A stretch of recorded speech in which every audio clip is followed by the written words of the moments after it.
পড়ো তোমরা লা ইলাহা ইল্লাল্লাহ, জোরে পড়েন লা ইলাহা ইল্লাল্লাহ, লা ইলাহা ইল্লাল্লাহ। আল্লাহ তাআলা কোরআনে কারীমের মধ্যে বলছেন সূরা আন-নাহল, আল্লাহ তাআলা বলছেন وعلى الله قصد السبيل ومنها جائر ولو شاء لهداكم أجمعين وعلى الله قصد السبيل, আর সোজা রাস্তা বলে দেওয়ার দায়িত্ব আমি আল্লাহর। সুবহানাল্লাহ বলেন। সোজা রাস্তা বলে দেওয়ার দায়িত্ব কার? আল্লাহ তাআলা বলছেন সোজা রাস্তা বলে দেওয়ার দায়িত্ব আমার, যেখানে রয়েছে অসংখ্য বাঁকা পথ। ওয়ালাউ শাআ লাহাদাকুম আজমাইন, আর আমি যদি ইচ্ছে করতাম তাহলে গোটা বিশ্বের সমগ্র মানব মণ্ডলীকে আমি হেদায়েত করে দিতাম। এখানে প্রশ্ন ওঠে, তাহলে তিনি হেদায়েত করলেন না কেন? এই যে পৃথিবীতে নানামুখী মানুষ, কেউ আল্লাহ মানে কেউ মানে না, কেউ নামাজ পড়ে কেউ পড়ে না, কেউ মদ খায় জেনা করে, এই যে নানামুখী নানা চরিত্রের মানুষ, আল্লাহ বলছেন আমি হেদায়েত ইচ্ছে করলে সবাইকে করে দিতে পারতাম, তাহলে তিনি করলেন না কেন? এর কারণ হচ্ছে আল্লাহ তাআলা মানুষকে করেছেন সব থেকে শ্রেষ্ঠ সৃষ্টি। সৃষ্টির সেরা কারা? জোরে বলেন। আচ্ছা, সৃষ্টির সেরাই মানুষ হলো কি করে? মানুষ কি পাখির মতো উঠতে পারে? মানুষ কি চিতাবাঘের মতো দৌড়াতে পারে? মানুষ কি মাছের মতো সাঁতরাতে পারে? মানুষ কি বাঘের মতো ক্ষিপ্রতা, সিংহের মতো হিংস্রতা, সাপের মতো ক্রুদ্ধতা এগুলি মানুষের মধ্যে কি আছে? নাই। তাহলে মানুষ সৃষ্টির সেরা হলো কিভাবে বলতে পারেন? সৃষ্টির সেরা হয়েছে তার জ্ঞানের কারণে।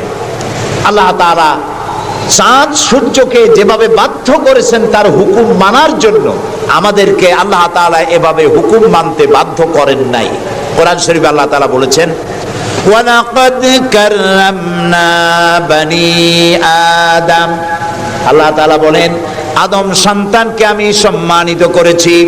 চাঁদ, সূর্য, গ্রহ, নক্ষত্র, সৌররাজি, নবমণ্ডল, ভূমণ্ডল সব কিছু আল্লাহর আইন মানতে বাধ্য না বাধ্য নয়? আল্লাহ তাআলা কোরআনে কারীমে বলেছেন আফাগায়রা দীনিল্লাহি ইয়াবগুন ওয়া লাহু আসলামা মান ফিস সামাওয়াতি ওয়াল আরদি তাওআন ওয়া কারহা। আফাগায়রা দীনিল্লাহি ইয়াবগুন, তোমরা কি আল্লাহর দেওয়া জীবন ব্যবস্থাকে ছেড়ে দিয়ে অন্যের তৈরি করা মতবাদ গ্রহণ করতে চাও? ওয়ালাহু আসলামা মান ফিস সামাওয়াতি, অথচ আকাশে যা আছে জমিনে যা আছে সব কিছু তার আনুগত্যের মস্তককে আমার সামনে নত করে দিয়েছে। সুবহানাল্লাহ। চাঁদ এবং সূর্য, সূর্যের কোনো ক্ষমতা নাই।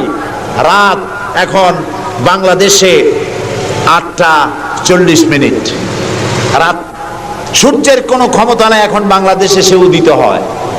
রাতের অধিকারকে সূর্য ক্ষুণ্ণ করতে পারে না, সূর্যের অধিকারকে চন্দ্র ক্ষুণ্ণ করতে পারে না। লাশ-শামসু ইয়ামবাগি লাহা আন তুদরিকাল কামারা ওয়ালাল লাইলু সাবিকুন নাহার ওয়া কুল্লুন ফি ফালাকিন ইয়াসবাহুন। আকাশে জমিনে যা কিছু আছে সব আল্লাহর হুকুম মেনে চলছে, কেউ কাউকে অতিক্রম করতে পারে না। তাহলে আমরা বুঝলাম চাঁদ সূর্য হুকুম মানে কার? জোরে বলেন। এই যে গাছগুলি, চতুর্দিকে যত গাছপালা আপনারা দেখতে পান, সুবরি গাছে নারকেল হবে না, নারকেল গাছে তাল হবে না, বেল গাছে জাম হবে না, আম গাছে লিচু হবে না। ওয়ালান তাজিদা লিসুন্নাতিল্লাহি তাবদীলা। আল্লাহ তাআলা বলছেন আমার ল অফ নেচার, প্রকৃতির আইনের ভেতরে কোনো পরিবর্তন হবে না, আমার আইন তারা মানতে বাধ্য। কেবলমাত্র মানুষ, কেবলমাত্র মানুষ। আমি তোমাদেরকে সম্মানিত করেছি, সেই জন্য আমি তোমাকে আইন মানতে বাধ্য করি নাই। কোরআন শরীফে আল্লাহ পাক বলছেন ইচ্ছে করলে কুফরি করতে পারো, ইচ্ছে করলে ঈমান আনতে পারো, ইচ্ছে করলে মুমিন হতে পারো, ইচ্ছা করলে কুফরিও করতে পারো। এটা তোমার ইচ্ছার উপরে ছেড়ে দিয়েছে। কারণ কাদ তাবায়্যানার রুশদু মিনাল গাই, হক আর বাতিল দুইটাকে আমি আলাদা করে দেখিয়ে দিয়েছি। আসহাবুল ইয়ামিন, আসহাবুশ শিমাল, ডানপন্থী আর বামপন্থী দুইটা দল আমি দেখাই দিয়েছি।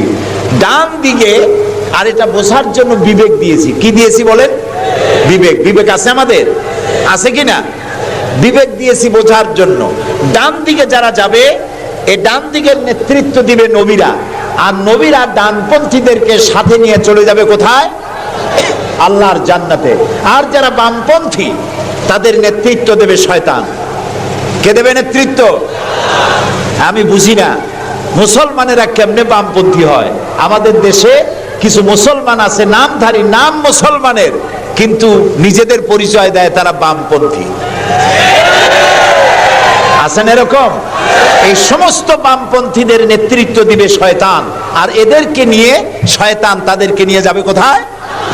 আল্লাহ তাআলা বলছেন কাত্তাবায়্যানার রুশদু মিনাল গাই, হক এবং বাতিলকে আলাদা করে আমি ভাগ করে দুটি পথকে দেখিয়ে দিয়েছি। এখন তোমার ইচ্ছা আমার উপর ঈমান আনতেও পারো, আর যদি ইচ্ছা হয় আমার সাথে কুহুরিও করতে পারো। যেহেতু তুমি গাছ না, সূর্য না, চন্দ্র না, তুমি মানুষ, আমি তোমাকে সম্মান দিয়েছি, সেজন্য তোমার এখতিয়ারে ছেড়ে দিয়েছি, আর বিবেকও দিয়েছি। এই বিবেক দিয়ে তুমি বুঝতে পারবা পথ কোনটা। আল্লাহ বলছেন আমার দায়িত্ব হলো ওয়া আলাল্লাহি কাসদুস সাবিল, সোজা রাস্তা বলে দেওয়ার দায়িত্ব আমার। সুবহানাল্লাহ। আমি বলে দিয়েছি সোজা রাস্তা কোনটি। আল্লাহ রাব্বুল আলামিন সেই যুগে এই মানুষগুলির পরিবর্তনের জন্য, গোটা বিশ্বে শান্তি আনার জন্য, পৃথিবী যখন ধ্বংসের দ্বার প্রান্তে দাঁড়িয়েছে, রহমত ছাড়া পৃথিবীকে আর রক্ষা করা যাবে না, তখন আল্লাহ তাআলা রাসূলকে রহমত হিসাবে পাঠালেন। আল্লাহ তাআলা বলছেন ওয়ামা আরসালনাকা ইল্লা রাহমাতাল লিল আলামিন। নবী হে, আমি আপনাকে আমার গোটা বিশ্বের জন্য, গোটা সৃষ্টি জগতের জন্য আমি আপনাকে আমার করুণার মূর্ত প্রতীক করে পাঠালাম। সৃষ্টি জগতের জন্য আপনি আমার রহমত। সুবহানাল্লাহ। বর্তমান যে মাসটা চলছে, এই মাসটির নাম আরবি মাস মাহে রবিউল আউয়াল। এই মাসেই আল্লাহ তাআলা পাঠিয়েছিলেন বিশ্বনবী মুহাম্মদ রাসূলুল্লাহ সাল্লাল্লাহু আলাইহি ওয়াসাল্লামকে পৃথিবীর মানবতার কল্যাণের জন্য। তাকে এই পৃথিবীতে আল্লাহ তাআলা পাঠিয়েছিলেন। আল্লাহ তাআলা বলেন সূরা ইব্রাহিমের মধ্যে আলিফ লাম রা কিতাবুন আনজালনাহু ইলাইকা লিতুখরিজান নাসা মিনাজ যুলুমাতি ইলান নূর। আল্লাহ তাআলা বলেন হে নবী, আমি আপনার উপর একখানা কিতাব অবতীর্ণ করলাম। এটা একটি কিতাব নাজিল করলাম এই জন্য, লিতুখরিজান নাসা মিনাজ যুলুমাতি ইলান নূর, যাতে করে আপনি মানব মণ্ডলীকে অন্ধকার সমূহ থেকে আলোর দিকে নিয়ে আসতে পারেন। লক্ষ্য করুন কথা আল্লাহ, আমি কার কথা শোনাচ্ছি? অন্ধকার সমূহ থেকে আলোর দিকে নিয়ে আসতে পারেন। ওলামারা যারা আলেম তারা বুঝবেন, কোরআন শরীফে আল্লাহ তাআলা অন্ধকারের কথা যত জায়গায় বলেছেন বহু বচনে বলেছেন, এক বচনে বলেন নাই। আর আলোর কথা যখন বলেছেন তখন এক বচনে বলেছেন, বহু বচনে বলেন নাই। নূরের বহু বচন হলো আনোয়ার, এই শব্দটি কোরআন শরীফের মধ্যে নাই। আল্লাহ এখানে কি বলছেন? আমি আপনার উপরে কিতাব অবতীর্ণ করলাম এই জন্য যাতে করে আপনি মানব মণ্ডলীকে অন্ধকার সমূহ থেকে আলোর দিকে আনতে পারেন। অন্ধকার সমূহ কি? অন্ধকার সমূহ হচ্ছে মানব রচিত যত মতবাদ, এ সবগুলো কি বলেন সবাই? অন্ধকার। আর ইসলাম হলো আলো। অন্ধকারের অনেক রূপ হয়, আলোর রূপ হয় মাত্র, বলেন কয়টা হয়? দেখুন, অঙ্ক যেদিন পরীক্ষা হয়, ম্যাট্রিক হোক আর দাখিল পরীক্ষা হোক, অঙ্কের যে পরীক্ষাটা যেদিন হয় সেদিন অঙ্ক পরীক্ষা দিতে গিয়ে যাদের অঙ্ক ভুল হয় তাদের ফলাফল একরকম হয় না বহু রকম হয়? ভুল যা হয় কয় রকম হয়, আর অঙ্ক যাদের রাইট হয় তাদের কয় রকম হয়? একরকম। তাহলে এর দ্বারা কি বোঝা যায়? সত্যের রূপ একটা আর ভুলের রূপ অনেকগুলো। এই জন্য আলোর রূপ একটা, অন্ধকারের রূপ অনেক। যেমন বিদ্যুতের আলো, কেরোসিনের আলো, হেসাকের আলো, চাঁদের আলো, সূর্যের আলো, যত রকমের আলো আছে সব আলোর রূপ একটাই, কিন্তু অন্ধকারের রূপ বিভিন্নতর। শবে কাজেবের এক রকমের অন্ধকার, অমাবস্যার আর এক রকমের অন্ধকার, রাতের আধারের আর এক রকম অন্ধকার, মেঘাচ্ছন্ন হওয়ার আর এক রকম অন্ধকার, কুয়াশাচ্ছন্ন হওয়ার আর এক রকম অন্ধকার, দরজা জানালা ভেন্টিলেটর সব বন্ধ করে দেওয়ার আর এক রকমের অন্ধকার। অন্ধকারের রূপ অনেক আর আলোর রূপ একটা। আল্লাহ বলছেন কোরআনে এই জন্য নাজিল করেছি লিতুখরিজান নাসা মিনাজ জুলুমাতি ইলান নূর, মানুষের তৈরি করা যত মতবাদ সব অন্ধকার, আর ইসলাম হচ্ছে আলো। আল ইসলাম নূর, ইসলাম হচ্ছে আলো। আলোর রূপ একটা। আলোর রূপ কয়টা? কোরআনে কারীমের মধ্যে আমরা দেখতে পাই আল্লাহ রাব্বুল আলামিন যখনই কোন নবীকে ডাকার দরকার বোধ করেছেন, তিনি নাম ধরে ধরে ডেকেছেন। তিনি বলেছেন ইয়া আদম, ইয়া জাকারিয়া, ইয়া ইব্রাহিম, ইয়া ঈসা, ইয়া মূসা। গোটা কোরআন শরীফ তন্ন তন্ন করে যদি তালাশ করা যায়, কোরআন শরীফের ভিতরে কোথাও ইয়া মুহাম্মদ এই শব্দটি, এই বাক্যটি কোথাও পাওয়া যাবে না। আল্লাহ তাআলা তার রাসূলকে মুহাম্মদ সাল্লাল্লাহু আলাইহি সাল্লামকে কোরআনে কারীমে কোথাও নাম ধরে ডাকেন নাই। কেন ডাকেন নাই? তাকে মর্যাদা দিয়েছেন। সুবহানাল্লাহ বলুন। আল্লাহ রাব্বুল আলামিন নিজে তো নাম ধরে ডাকিনি নাই, বরং কোরআনে কারীমে আল্লাহ রাব্বুল আলামিন বলেছেন ও পৃথিবীর মানুষেরা, আমার নবীকে তোমরাও যেন পরস্পর পরস্পরকে যেভাবে নাম ধরে ডাকাডাকি করো, আমার নবীকে তোমরা সেভাবে নাম ধরে ডাকবে না। আল্লাহ নিষেধ করে দিয়েছেন। কোরআনে কারীমের মধ্যে আল্লাহ তাআলা তাকে নাম ধরে ডাকেন নাই, এবং তার মর্যাদা সমস্ত নবীদের চাইতে বেশি দিয়েছেন। পৃথিবীতে যত নবী এলেন, সমস্ত নবীরা এসেছেন যার যার এলাকার উপরে ভিত্তি করে, ভাষার উপরে ভিত্তি করে, গোত্রের উপরে ভিত্তি করে। মুহাম্মদ সাল্লাল্লাহু আলাইহি সাল্লাম শুধু আরবি ভাষাভাষীদের নবী ছিলেন না, শুধুমাত্র মক্কার এবং মদিনার নবী ছিলেন না, তিনি বিশ্ব নবী। বলুন তো কি নবী?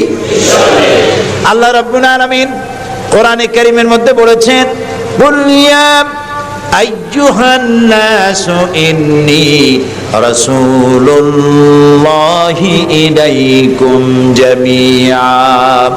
আল্লাহ তাআলা বলেন, হে নবী আপনি বলুন, ও পৃথিবীর মানব মণ্ডলী, আমি আল্লাহর পক্ষ থেকে তোমাদের সকলের জন্য আমি রাসূল হয়ে এসেছি। কিয়ামত পর্যন্ত এই পৃথিবীতে যত মানুষ আসবে সমস্ত মানুষের জন্য।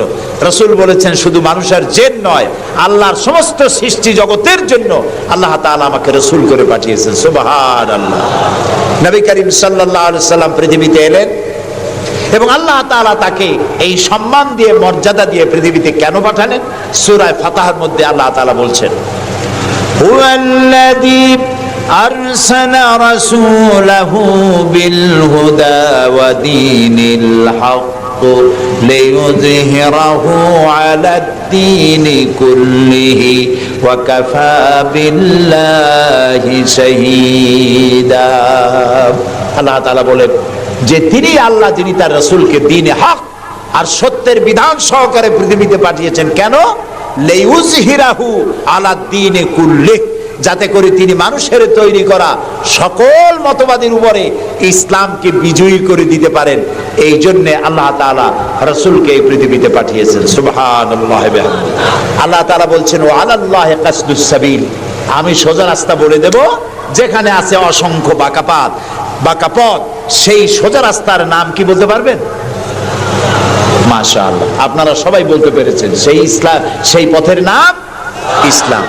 এই ইসলামের পথ প্রদর্শক ছিলেন আল্লাহর নবীরা। দুনিয়ায় যত নবী আল্লাহ পাঠিয়েছেন সমস্ত নবীরা হচ্ছেন ইসলামের পথ প্রদর্শক।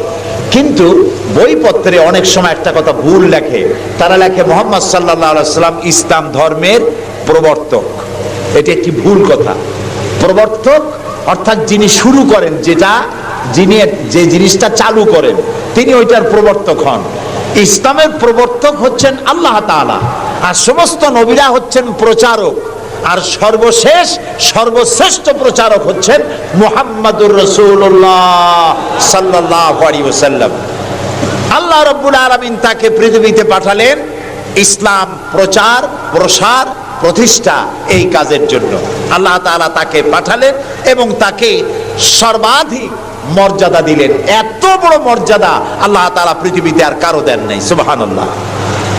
রাসূলুল্লাহ পৃথিবীতে আসলেন এবং তিনি চরিত্র দিয়ে, যুদ্ধ করে নয়, ইসলাম প্রচার করেছেন কি দিয়ে বলেন? তরবারি দিয়ে নয়। ইসলাম, ইসলাম মানে শান্তি, শান্তির ধর্ম। ইসলাম কিসের ধর্ম? শান্তির ধর্ম। মুসলমান কারা? যারা শান্তি প্রতিষ্ঠা করে তারাই। আর আল্লাহর এক নাম হচ্ছে সালাম। আল্লাহর এক নাম কি বলেন সবাই? সালাম। আল্লাহর নাম শান্তি, ইসলাম শান্তি, মুসলমানেরা চায় শান্তি। সেই শান্তি প্রতিষ্ঠার জন্য মুহাম্মদ সাল্লাল্লাহু আলাইহি সাল্লাম তরবারি দিয়ে ইসলাম আনেন নাই, তিনি ইসলাম এনেছেন তার অনুপম চরিত্র মাধুর্য দিয়ে, ব্যবহার দিয়ে, দিন প্রচার করে তার মাধ্যমে জনগণকে ইসলামের মধ্যে এনেছেন। কথা উঠতে পারে তাহলে যুদ্ধগুলো হলো কেন? বদর, ওহদ, হুনাইন, তাবুক, এগুলো ইয়ারমুক, কেন এই যুদ্ধগুলো হলো? এসব যুদ্ধ ছিল ডিফেন্সিভ। পৃথিবীর কোন ঐতিহাসিক কোন ব্যক্তি বলতে পারবে না যে মুহাম্মদ সাল্লাল্লাহু আলাইহি সাল্লাম সর্বপ্রথম আক্রমণকারী হয়েছেন কোন যুদ্ধে। বলতে পারবে কেউ? বলতে পারবে? তিনি তা করেননি। যখন আক্রান্ত হয়েছেন তখন তিনি প্রতিরক্ষামূলক যুদ্ধ করেছেন। আক্রমণাত্মক যুদ্ধ রাসূলুল্লাহ তার জীবনেও করেন নাই। সুবহানাল্লাহ। চরিত্র দিয়ে তিনি দুনিয়াকে বিজয় করেছেন। পৃথিবীতে যত নেতা আছে সমস্ত নেতাদের চরিত্র তো দুই রকম হয়। নেতাদের চরিত্র কয় রকম হয়? দুই রকম। একটা হয় পার্সোনাল ক্যারেক্টার, আর একটা হয় পাবলিক ক্যারেক্টার। একটা হয় জনগণকে দেখানোর, আর একটা হয় ব্যক্তিগত। রাসূলুল্লাহর চরিত্র এরকম দুই রকম ছিল না। একটু মাথা খাটায় চিন্তা করেন, পৃথিবীতে কোন নেতা আছেন যিনি জনগণের সামনে দাঁড়িয়ে বলতে পারবেন আমি ছাত্র জীবনে যা করেছি, যৌবনে যা করেছি, রাজনৈতিক নেতা হিসাবে গোপনে গোপনে যা করি, এসব কথাগুলি মানুষের কাছে, আমার দলের কাছে, দেশবাসীর কাছে খুলে বলে দাও, এরকম বলতে পারবে কেউ? একজনও পারবে না। যদি বলে তাহলে সব সর্বনাশ। এই পৃথিবীতে একমাত্র নেতা জনাবে মুহাম্মদুর রাসূলুল্লাহ সাল্লাল্লাহু আলাইহি ওয়াসাল্লাম। তিনি বলেছেন, ও আমার সাহাবীরা, ও আমার স্ত্রীরা, দিনের আলোতে আর রাতের আধারে আমার ভিতরে তোমরা যে আচরণ আমার দেখতে পাও, আমার ওঠা বসা, আমার চলাফেরা, আমার আচার আচরণ, যা কিছু আমার ভিতরে দেখতে পাও সবগুলি খুলে খুলে মানুষের সামনে বলে দাও। সুবহানাল্লাহ। আমরা উল্টা কাজ করি। আমরা ইসলামরে চিনি পীর সাহেবরে দিয়া, মৌলানা সাহেবরে দিয়া, হুজুররে দিয়া ইসলাম বুঝতে চেষ্টা করি। এটা উল্টা কাম। আসলে ইসলাম দিয়া, কোরআন দিয়া, হাদিস দিয়া পীর সাহেবকে যাচাই করা উচিত, কোরআন হাদিস মতো উনি আছেন কিনা। হুজুর সাহেব, মৌলানা সাহেব, নেতা সাহেব কোরআন হাদিস অনুযায়ী আছে কিনা, ওর দ্বারা ওই ব্যারোমিটার দিয়েই বাছাই এবং যাচাই করা উচিত। কিন্তু তা না করে আমরা উল্টাটা করি, যার জন্য আমরা প্রতারিত হই। এই জন্য রাসূল হচ্ছেন আমাদের নেতা হিসাবে শ্রেষ্ঠ নেতা। তার থেকে বড় নেতা আকাশের নিচে জমিনের উপরে কেউ নাই। তাকেই গ্রহণ করতে হবে। দেখুন রাসূলুল্লাহর চরিত্রের সার্টিফিকেট, তার আখলাক কেমন, এটা জানার জন্য হযরত আয়েশার কাছে কয়েকজন সাহাবী প্রশ্ন করেছিলেন, মা, রাসূলুল্লাহর কাছে বেশি সময় কাটাবার সুযোগ আপনি পান, তার ইনস অ্যান্ড আউট আপনি ভালো করে জানেন, বলুন তো তার আখলাক কেমন, তার চরিত্র কেমন? মা আয়েশা বললেন, তোমরা কি কোরআন পড়েছো? বললেন, হ্যাঁ কোরআন পড়েছি। কোরআন কি বোঝো? হ্যাঁ কোরআন বুঝি।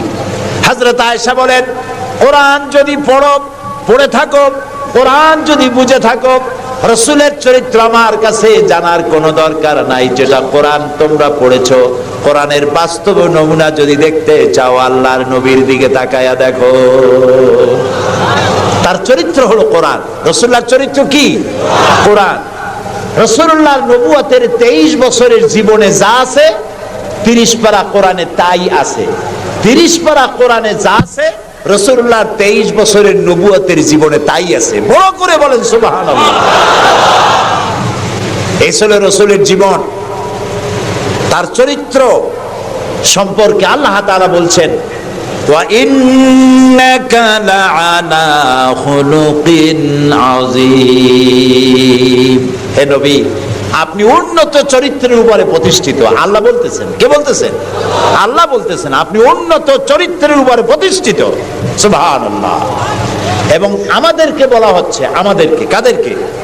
সারা দুনিয়ার মুসলমানদেরকে বলা হচ্ছে, লাকাদ কানা লাকুম ফি রাসূলিল্লাহি উসওয়াতুন হাসানা, গ্রহণযোগ্য মহত্তম আদর্শ তোমাদের জন্য আদর্শ রয়েছে তোমাদের রাসূলের মধ্যে। চরিত্রের উন্নত সার্টিফিকেট দিতে পারে একজন পুরুষের জন্য কে দিতে পারে? তার স্ত্রী। সব থেকে কে পারে? স্ত্রী বলতে পারে এই পুরুষটি কেমন। আর একজন স্ত্রী তার স্বামীর জন্য সব করতে পারে, জীবনটাও বিলাই দিতে পারে, কিন্তু সহজে স্বামীর বিশ্বাস যেটা সেটার উপরে ঈমান আনা এটি সহজ কথা নয়। যত পীর সাহেবরা আছেন বাইরে মুরিদ বানাতে আসেন, জিজ্ঞেস করা উচিত, হুজুর আপনার বউ আপনার কাছে মুরিদ হয়েছে কিনা?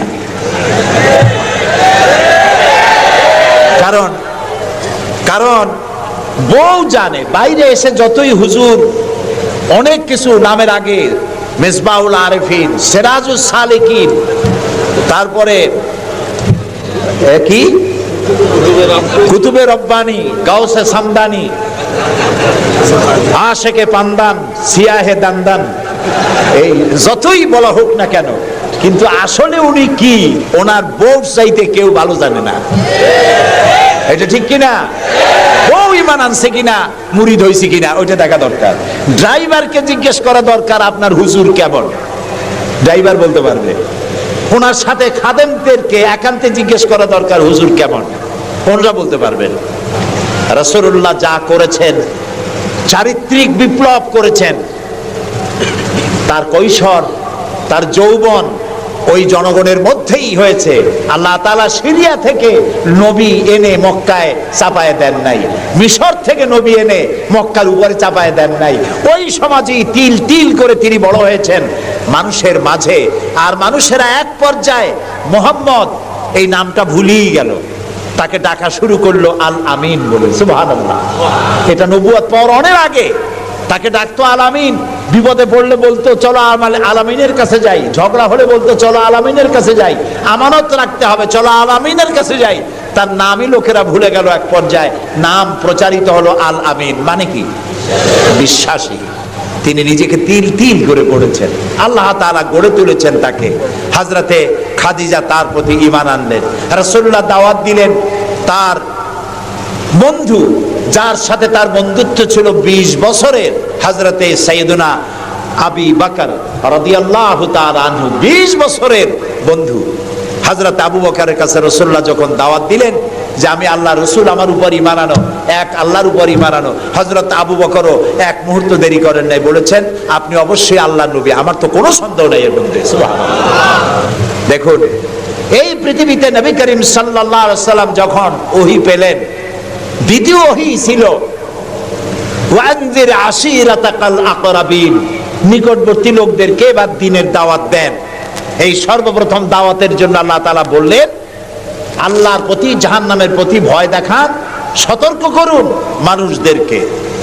সর্বপ্রথম তিনি মনে করলেন নিকটবর্তীদেরকে দাওয়াত দিতে আল্লাহ বলেছেন আগে। তামাম নিকটবর্তী খাদিজার চাইতে তো কেউ নাই। খাদিজার কাছে গিয়েই রাসূলুল্লাহ দাওয়াত দিলেন। দাওয়াতটা কি? বললেন খাদিজা, এই যে চোখে দেখা লাত, মানাত, উজ্জা, হুবাল, এর একটাও খোদা না, এগুলো বেহুদা। এগুলা কিছু বানাইতে পারে না, কেউ রে সাহায্য করতে পারে না, এমনকি নিজেকেও বিপদ থেকে রক্ষা করার কোনো শক্তি ওদের নাই। এক অদেখা আল্লাহ আছেন, যিনি ছাড়া কোনো ইলাহ নাই, তোমাকে আমাকে তিনিই সৃষ্টি করেছেন, তাকে আল্লাহ হিসাবে মানো, যারা দেখা যায় না। আর আমি সেই আল্লাহর শেষ নবী, আমাকে নবী হিসাবে মানো। কত বড় কঠিন কথা, কত বড় কঠিন কথা। প্রিয় ভাই সব, পর্দার আড়ালের মা বোনেরা লক্ষ্য করুন, হযরতে খাদিজাতুল কুবরা রাদিয়াল্লাহু তাআলা আনহা 40 বছরের বয়সের সময় মুহাম্মদ সাল্লাল্লাহু আলাইহি সাল্লামকে বিয়ে করেছিলেন। তখন তার বয়স 25 বছর। আর আজ 40 বছর বয়সে নবীজি নবুয়ত পেয়েছেন, 15টি বছর সময় পেয়েছেন রাসূলকে কাছে থেকে দেখার। হযরতে খাদিজা যখনই দ্বীনের দাওয়াত পেলেন, অদেখা আল্লাহকে বিশ্বাস করতে হবে, মুহাম্মদ সাল্লাল্লাহু আলাইহি সাল্লামের নবুয়ত মানতে হবে, এই প্রশ্ন যখন সামনে এলো, হযরতে খাদিজা কোনো প্রশ্ন তোলেন নাই, এক মুহূর্ত দেরিও করেন নাই, সঙ্গে সঙ্গে পড়ে নিয়েছেন লা ইলাহা ইল্লাল্লাহু মুহাম্মাদুর রাসূলুল্লাহ। হযরত খাদিজা বললেন আবুল কাসেম। তিনি মুহাম্মদ সাল্লাল্লাহু আলাইহি সাল্লামকে আবুল কাসেম বলে ডাকতেন, হে কাসেমের পিতা, হে কাসেমের পিতা। আমি ঈমান আনলাম আল্লাহর উপরে যারে কোনোদিন দেখি নাই, আমি ঈমান আনলাম আপনার প্রতি, সেই আল্লাহর আপনি প্রেরিত রাসূল, নবী হিসেবে মেনে নিলাম। কারণ বিগত 15টি বছর আপনার সাথে থেকে আপনার মধ্যে যে আচরণ দেখেছি, এই আচরণ কোনো সাধারণ মানুষের হতে পারে না, আপনি অবশ্যই আল্লাহর নবী, আমার কোনো সন্দেহ নাই।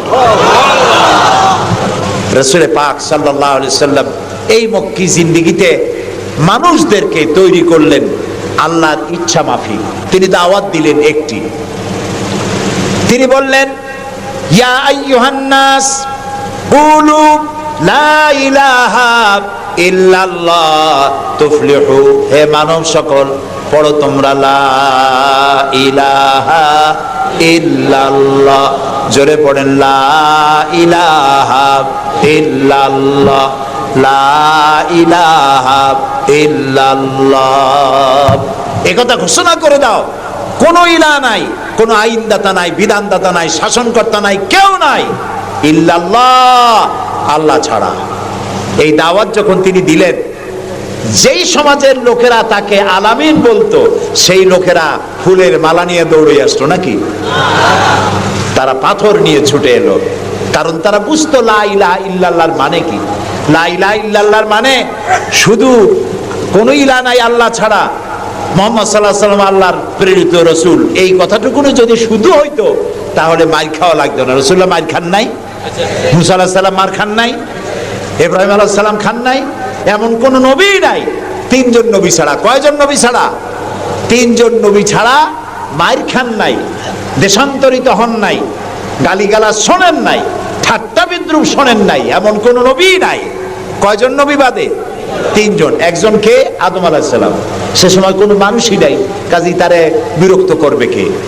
আর ছিলেন নূহ আলাইহিস সালাম। প্রথমে বাধা পাইলেন, পরে যখন বন্যা হয়ে গেল, সব যখন মরে গেল, তখন আর তারে বাধা দেওয়ার মতো কেউ ছিল না। আর একজন ছিলেন হযরত সুলাইমান আলাইহিস সালাম। হযরত সুলাইমানকে আল্লাহ সারা পৃথিবীর রাজত্ব তার হাতের মুঠায় দিয়ে দিয়েছিলেন, সেই জন্য তার বিরোধিতাকারী কেউ ছিল না। এই 3 জন বাদে ইয়া হাসরাতান আলাল ইবাদ, বান্দার উপর আফসোস, এমন একজন নবী রাসূল পাঠাই নাই যার সাথে সমকালীন যুগের লোকেরা ঠাট্টা করে নাই, বিদ্রুপ করে নাই, মারধর করে নাই, সবাই করেছে। কারণটা কি? কারণ কি? কারণ হলো লা ইলাহা ইল্লাল্লাহর মতো বিপ্লবাত্মক রিভলিউশন সৃষ্টিকারী কথা আকাশের নিচে জমিনের উপরে আর নাই। আল্লাহ তাআলা বলছেন পৃথিবী ঘোরো আর দেখো মহাসত্যের অস্বীকারীদেরকে কি ধরনের শাস্তি দিয়েছি, দেখে আসো। সুবহানাল্লাহ। মানে কি? মানে হচ্ছে লা ইলাহা, কোন ইলাহা নাই, কোন আইনদাতা নাই, কোন বিধানদাতা নাই, কোন শাসনকর্তা নাই, কোন হায়াত আর মওতের মালিক কেউ নাই, ইল্লাল্লাহ, আল্লাহ ছাড়া। এটি বিপ্লব সৃষ্টিকারী কথা। এই কথা যখন হযরত মুসা আলাইহিস সালাম বলেছিলেন ফেরাউনের সামনে, ফেরাউন তখন বলল মা আলিমতু লাকুম মিন ইলাহিন গায়রি, আমি তো জানি না যে আমি ছাড়া আরো কোন ইলাহ আছে, তুমি এক নতুন দাওয়াত নিয়ে আসছো।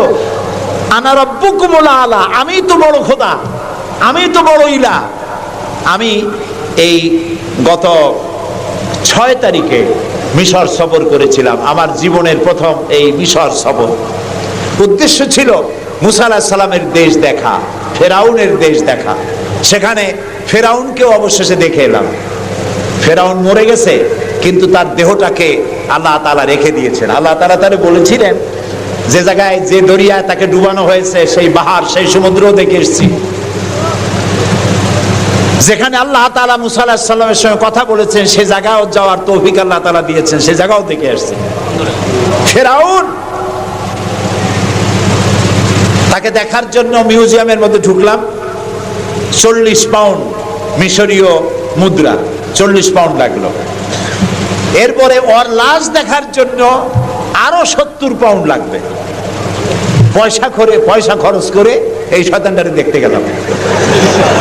কারণ আল্লাহ তাআলা বলেছেন, কুল সিরু ফিল আরদ ফানজুরু কাইফা কানা আকিবাতুল মুকাদ্দিবিন।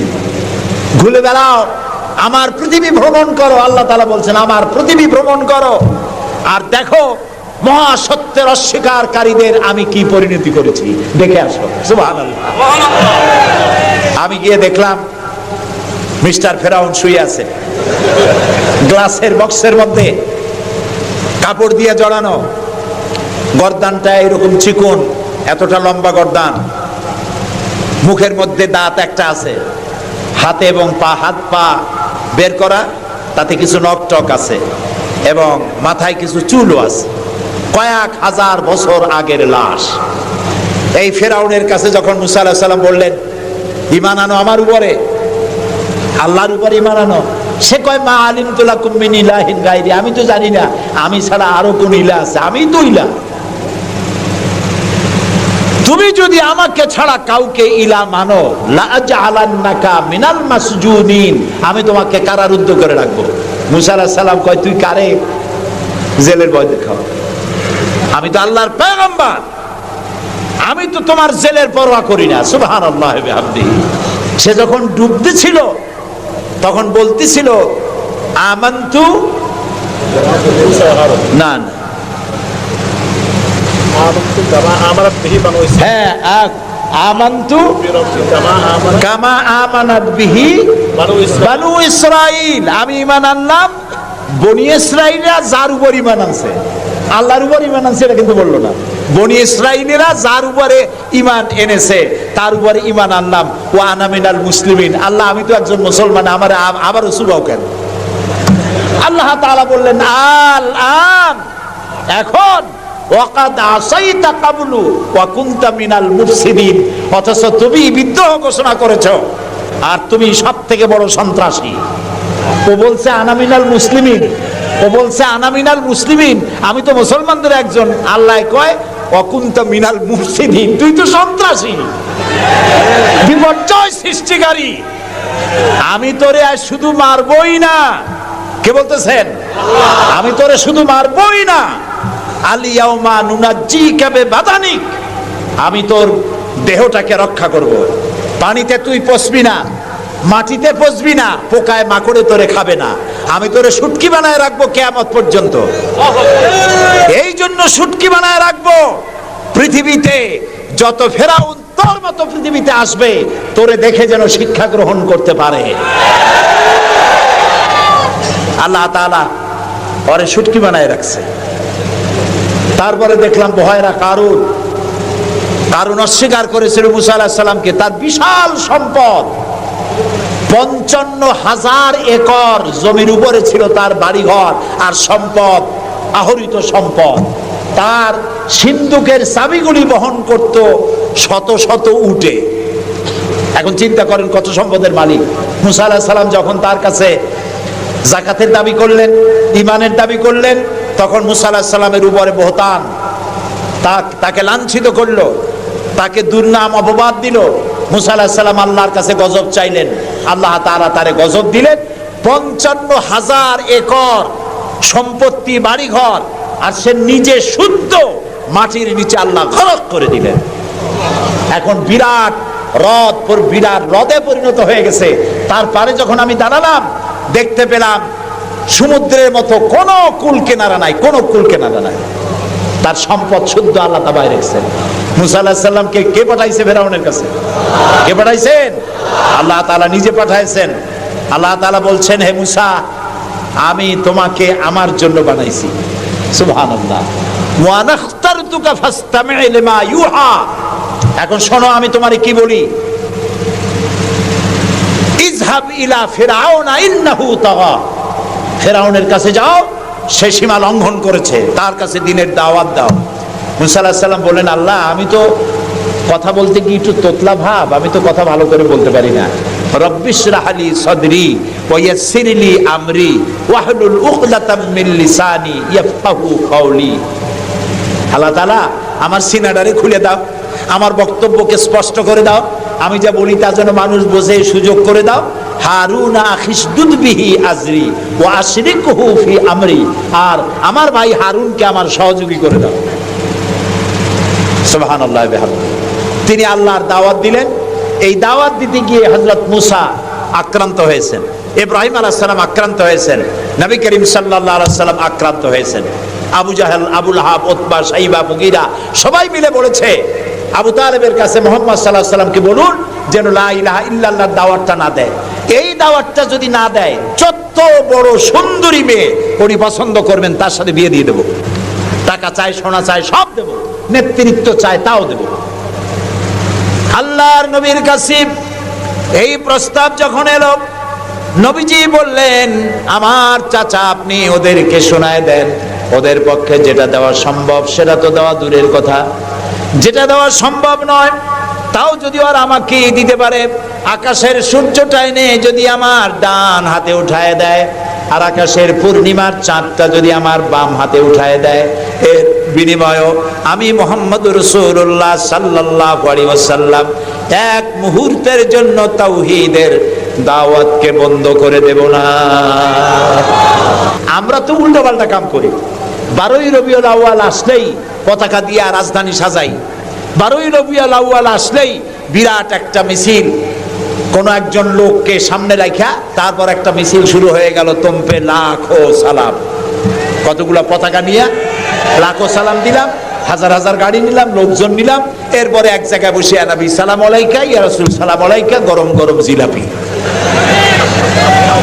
রবিউল আউয়াল শেষ, রাসূলুল্লাহর মহব্বতও শেষ। বিশ্বাস করুন, এই সমস্ত জিনিস দিয়ে মূল টার্গেট থেকে মুসলমানদেরকে সরিয়ে দেওয়া হচ্ছে। আপনারা আমাকে জবাব দেন, যারা এই সব কাজ করে তারা বলে রাসূলুল্লাহর ভালোবাসায় করি। আপনি কি পারবেন রাসূলুল্লাহর লাখো সাহাবীদের মধ্যে একজন সাহাবীও রাসূলুল্লাহকে যে ভালোবাসা দিয়েছেন, পৃথিবীর সব মুসলমান একত্রিত হয়ে অতটা ভালোবাসা কেউ কি দিতে পারবে? পারবে? এবার বলেন, সাহাবীরা এরকম কোন মিছিল করেছেন রাসূলুল্লাহর জন্মদিনে? তার জন্মদিবস পালন করেছেন? করেন নাই। যেটা হাদিসে নাই আমরা তা করতে পারি না। যে মিলাদ এখন পড়া হয়, যে সিস্টেমে পড়ানো হয়, একত্রিত হয়ে ইয়া নবী সালাম আলাইকা, রাসূল সালাম আলাইকা, সাহাবীরা এরকম করেন নাই, তাবিঈনরা করেন নাই, তাবিঈনরা করেন নাই। মিলাদের এই সিস্টেম চালু হয়েছে রাসূলের ইন্তেকালের অন্তত 600 বছর পর। নবী করিম সাল্লাল্লাহু আলাইহি সাল্লাম মক্কি জিন্দেগিতে মানুষের কাছে কালেমার দাওয়াত পৌঁছালেন। আর মূল লক্ষ্য হচ্ছে পৃথিবী কার? বলেন, পৃথিবী কার? আইন চলবে কার? আল্লাহর। সেই আইন প্রতিষ্ঠা করার জন্য একা একা করা যাবে না। একটা জনগোষ্ঠী তৈরি করা দরকার, একটা দক্ষ জনশক্তি তৈরি করা দরকার, যারা দেশ পরিচালনায় যোগ্য। এরকম লোক রাসূলুল্লাহ মক্কির জীবনে 13 বছরে দক্ষ একটা জনগোষ্ঠী তৈরি করে ফেললেন। সুবহানাল্লাহ। দেখছেন দক্ষ কারে কয়? আবু বকর, ওমর, ওসমান, আলী, খাব্বাব, খুবাইব, আমের, তালহা, জুবাইর, আবু উবাইদা ইবনুল জাররাহ রিদওয়ানুল্লাহি তাআলা আলাইহিম আজমাইন। এই সব লোক তৈরি হয়ে গেল। সুবহানাল্লাহ। এই সব লোক তৈরি হয়ে যাওয়ার পর যে উদ্দেশ্যে রসুলকে পাঠানো হয়েছিল সেই উদ্দেশ্য এখন কার্যকরী হচ্ছে। আমাদেরকে বিভিন্ন শব্দের মার প্যাচে সিরাতুন নবী করব না মিলাদুন নবী করব, মিলাদ পড়বো তো দাঁড়ায় পড়বো না বসে পড়বো, এই সমস্ত চক্করের মধ্যে ভালাই দিয়া টার্গেটে যাওয়ার পথের থেকে আমাদেরকে বাধাগ্রস্ত করা হচ্ছে। প্রিয় ভাই সব, নবী করিম সাল্লাল্লাহু আলাইহি ওয়াসাল্লাম জনশক্তি তৈরি করে ফেললেন, একটা রাষ্ট্র চালাবার মতো লোক তৈরি হয়ে গেল। আপনি যদি এই যে আর্মির ট্রেনিং হয়, শীতকালীন মহড়া হয়, আর্মির ট্রেনিং হয় কেন? এত পয়সা দিয়ে আর্মি টিকায় রাখা হয় কি জন্য? কি জন্য? দেশ রক্ষার জন্য। আমরা তো সবাই দেশপ্রেমী, আমরা দেশ রক্ষা করতে তো আমরাই পারি। আর্মিদেরকে এত পয়সা খরচ করে করানো হচ্ছে কেন? এই জন্য করানো হচ্ছে, যখন যুদ্ধ বাঁধবে তখন আপনি অস্ত্র চালাইতে পারবেন না, অস্ত্র চালাবার মতো যোগ্যতা সম্পন্ন লোক গভর্নমেন্ট তৈরি করে, প্রতিরক্ষা বাহিনী তৈরি করে, যাতে করে কোন দেশ আমার স্বাধীন ভূমির উপরে আঘাত করতে না পারে। সেই জন্য এখন এটাকে পরিচালনার জন্য ট্রেনিং দেওয়া হয়। মুসলমানদেরকে আল্লাহ তাআলা কোরআনের মাধ্যমে, ইসলামের মাধ্যমে, হাদিসের মাধ্যমে তাদেরকে ট্রেনিং দেওয়া হয়। জমিন আল্লাহর, আইন চলবে আল্লাহ। আইনের ইমপ্লিমেন্টের জন্য, সে আইন প্রয়োগ করার জন্য দক্ষ যোগ্য জনশক্তি প্রয়োজন। রাসূলুল্লাহ নিজের সোহবত দিয়ে ধন্য করেছেন সাহাবায়ে কেরামদেরকে, তাদেরকে তৈরি করতে সক্ষম হয়েছেন। 13 বছর চলে যাওয়ার পর আল্লাহ পাক তাকে হিজরত করার অর্ডার করলেন। এবার রাসূলুল্লাহ মদিনায় চলে আসলেন। মদিনায় এসে ইসলামী রাষ্ট্রের ঘোষণা দিলেন। সুবহানাল্লাহ বলেন। এবার রাসূলুল্লাহ প্রেসিডেন্ট, এবার রাসূলুল্লাহ কি প্রেসিডেন্ট, রাষ্ট্রপতি। আর তার সংবিধান হলো কোরআন। সংবিধান কি? কোরআন। কোরআনের আইন চালু করে দিলেন। তিনি রাষ্ট্রপ্রধান হলেন। সমাজ থেকে চুরি, ডাকাতি, জিনা, ব্যভিচার, হত্যা, ধর্ষণ সব দূরীভূত হয়ে গেল। আজ মানুষ দরজা খুলে ঘুমাবার সুযোগ পেয়ে গেল।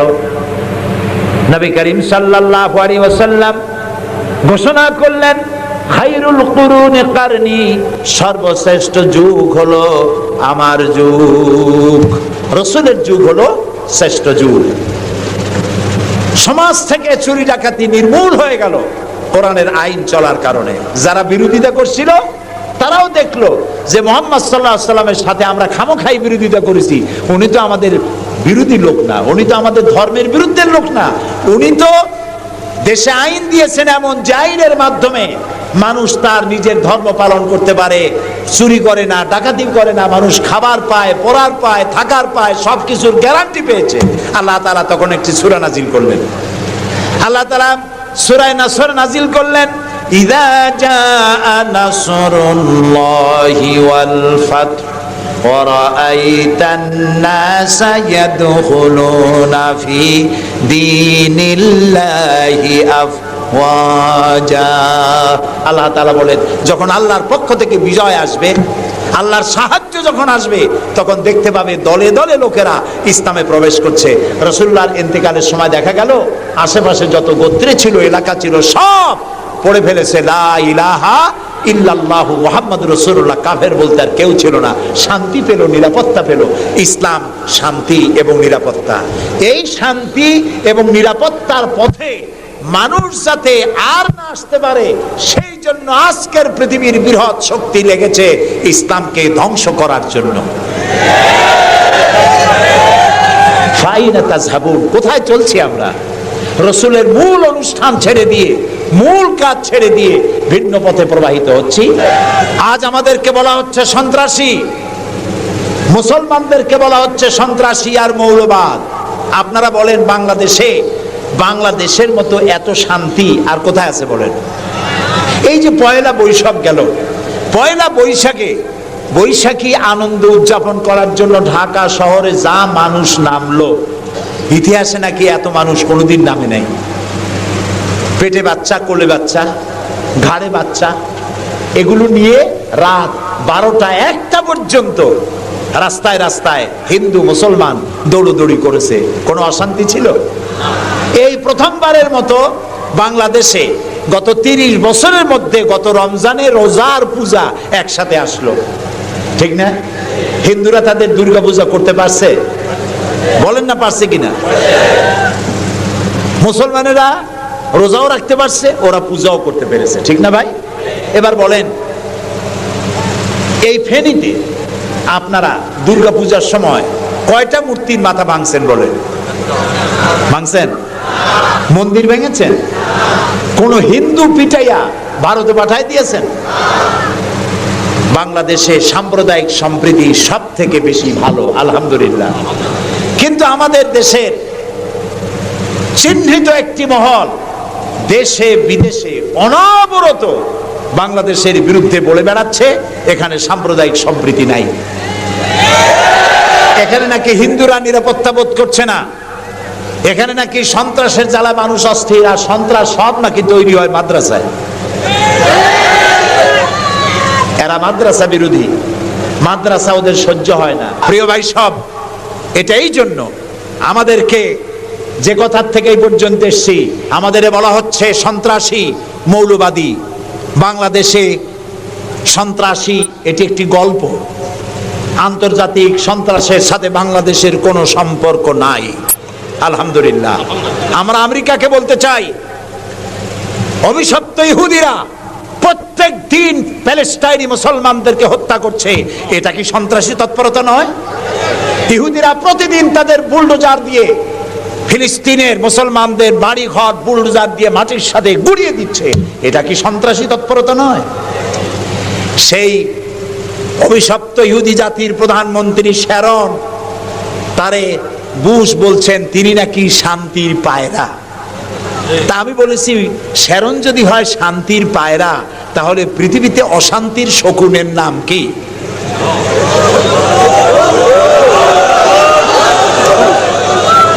আপনাদের ফতোয়াই কার্যকরী হোক। ও বলতেছে মুসলমান শেষ করে দেবে, কলে কলে সব শেষ করবে, মুসলমান ইসলামের রাষ্ট্র শেষ করে দেবে। আল্লাহ তাআলা তার ঘরের মধ্যে মুসা আলাইহিস সালামের মারার চেষ্টা করছিল না ফেরাউন? একটা পুরুষও বাঁচতে দেবে না, সব মেয়ে লোক জিন্দা রাখবো, মেয়ে লোক সব মেরে ফেলবো, এরকম বলছিল না? সেই জায়গায় আল্লাহ মুসারে বানাইছেন কিনা? লালিত পালিত করছেন কোথায়? ফেরাউনের ঘরের মধ্যে। যে বুশ দুনিয়া থেকে ইসলাম আর মুসলিমদেরকে মিটাতে চান, সেই বুশের ঘরের মধ্যে আল্লাহ তাআলা ইসলাম ঢুকাই দিছে। উনি লাগছেন ইসলাম রে শিকল কাটার জন্য, মেয়ে লোকরে মসজিদের ইমামতি করার জন্য। কারা কি করতেছে আমরা বুঝি, আমরা ভাত খাই। আমার জাতি মদ খাইয়া চোখ লাল করে না, আল্লাহর মেহেরবানি। তোমার জাতি করে। আমেরিকায় মেন্টাল হসপিটালে রুগী সব থেকে বেশি, পাগল বেশি দুনিয়ার সব জায়গায়। দুনিয়ার সবচাইতে বেশি পাগল কোন দেশে? আমেরিকায়। কারণ ওদের ব্রোকেন ফ্যামিলি, যৌথ পরিবার না, স্বামী স্ত্রী বিশ্বাস করে না, স্ত্রী স্বামীরে বিশ্বাস করে না, বাপ ছেলেরে স্নেহ করে না, ছেলে মায়ের ভক্তি করে না। অশান্তির জ্বালায় মাথার চুল চতুর্দিক দিয়ে কাটিয়া মাথার উপরে তালপট্টির দ্বীপ বানায় রাখে। কেউ বা মাথার চুল ছোট ছোট করে কাটিয়া পিছনের দিকে বাসার নাম্বার, মোবাইল নাম্বার লিখে রাখে। আমি দেখে কইছি, শয়তানে যদি দেখে, শয়তান খালি কানবে আর বলবে যে আমি শয়তান হয়েছিলাম কি কাজে? এইটা তো খারাপ শয়তান। আল্লাহ আছেন, আল্লাহ আছেন, ও তো ভালো। ফেরাউন ওর থেকে শক্তিশালী ছিল, নমরুদ ওর থেকে শক্তিশালী ছিল। ফেরাউনরে চুবাইয়া আল্লাহ শেষ করছে, নমরুদরে জুতা দিয়ে পিটাই আল্লাহ বিদায় করে দিছে, ঠিক না? সেই আল্লাহ আছে কিনা? জোরে বলেন আছে। তবে ওয়ামাকারু ওয়ামাকার আল্লাহ ওয়াল্লাহু খায়রুল মাকিরিন। আল্লাহর কৌশল, আল্লাহ সব থেকে বড় কৌশলী। শান্তি নাই, অশান্তির দাবানল জ্বলছে গোটা আমেরিকা জুড়ে। ওরা মুসলমানদের ঐতিহ্য ধ্বংস করার জন্যে একটা কোথার থেকে শয়তান মহিলা এনে মসজিদের ইমামতি করেছে, আর ওর পেছনে যারা নামাজ পড়ছে সেগুলো সব বেনামাজি, কোনো নামাজি না। আর যিনি ইমামতি করেছেন পত্রিকা এসেছে তার নাকি স্বামী ছাড়াই একটা বাচ্চাও হয়েছে। এই হলো ইমাম। যে জাতের ইমাম সেই জাতের মুয়াজ্জিন, সেই জাতের মুক্তাদি। প্রিয় ভাই সব, 9/11 পরে ওই জাতির মধ্যে চিন্তা হয়েছিল যে মুসলমানেরা নাকি বোমা মারে সব জায়গায়। পত্রপত্রিকা আসছে মুসলমানরা বোমা মারছে। তো মুসলমানরা এই আধুনিক বোমা বানাবার শক্তি পায় কোথায়? নিশ্চয়ই কোরআন শরীফ আছে। এই কোরআন শরীফ পড়া শুরু করলো। কোরআন শরীফ পড়িয়া তারা দেখতে পেল যে এর মধ্যে তো বোমা বানাবার কথা নাই, বরং সন্ত্রাসের বিরুদ্ধে বক্তব্য আছে, সন্ত্রাসীদের কি শাস্তি হবে তাও সূরা মায়েদার মধ্যে আল্লাহ বলে দিয়েছেন। এখন কোরআন শরীফ পড়ে পড়ে অবস্থা এই হয়েছে, প্রত্যেক বছর আমেরিকায় 20 থেকে 25 হাজার আমেরিকান সাদা খ্রিস্টান ইসলাম কবুল করে মুসলমান হয়ে যাচ্ছে। ঠেকাইতে পারবে না ইসলামকে। ইসলাম হলো সূর্যের মতো, এদিক দিয়ে ডুবে দেখা যায় পশ্চিম দিক দিয়ে ডুবে গেছে, আর বুঝি উঠবে না। সকালবেলা দেখে পূব দিক দিয়ে কি হয়েছে, উদিত হয়ে গেছে, আবার ওদিকে ডুবলো, এদিক দিয়ে উঠলো। ইসলামও এইরকম, মনে হয় ইরাকে ইসলাম শেষ, আফগানে শেষ হয়ে গেল, আল্লাহ তাআলা আবার ফিলিস্তিন দিয়ে উঠায় দেবে, বাংলাদেশ দিয়ে উঠায় দেবে, কাশ্মীর থেকে উঠায় দেবে। ইসলাম রে নিবাইতে পারবে না। ইউরিদুন আল ইউতফিউ নূরাল্লাহি বিআফওয়াহিহিম আল্লাহু মুতিম্মু নূরি। মুখের ফু দিয়ে ইসলামকে নিবানো যাবে না। এটা কার? ইসলাম কার? আল্লাহ তাআলা। পড়ো তোমরা লা ইলাহা ইল্লাল্লাহ, জোরে পড়েন লা ইলাহা ইল্লাল্লাহ, লা ইলাহা ইল্লাল্লাহ। সেই জন্য আমরা চাই ইসলামকে মানুষকে বুঝায়া, মানুষকে আস্তে আস্তে ইসলামের দিকে নিয়ে আসা। আল্লাহ তাআলা আমাদেরকে সেই তৌফিক দান করুন। আমরা বলি আমিন, সবাই বলি আমিন।